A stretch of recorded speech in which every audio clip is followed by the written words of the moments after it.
नौजवान कुरान मजीद के साथ ताल्लुक़ रखने वाले, न बुजुर्ग कुरान पाक के साथ ताल्लुक़ रखने वाले। हमने इस कुरान को सिर्फ इसलिए रख लिया कि भाई अगर कोई बीमार आ गया, कोई बच्चा बीमार हो गया, कोई जानवर बीमार हो गया, हमने 2-4 सूरतें पढ़ के उस पर फूंक देनी है।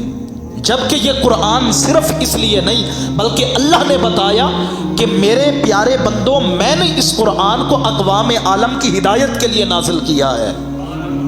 अगर तुम इसकी ताकत को और इसके मर्तबे को समझना चाहो तो, और ये कुरान वो अजमत वाला कुरान है, जो बंदा इसके साथ ताल्लुक बना ले, जो इसके साथ वाबस्तगी इख्तियार कर ले, फिर कुरान उसको तन्हा नहीं छोड़ता।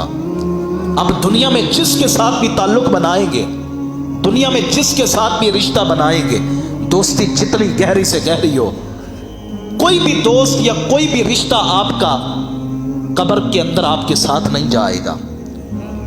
जिस बंदे पर मौत आएगी उसने अकेले कब्र में जाना है, उसने अकेले जाके अपनी कब्र को आबाद करना है।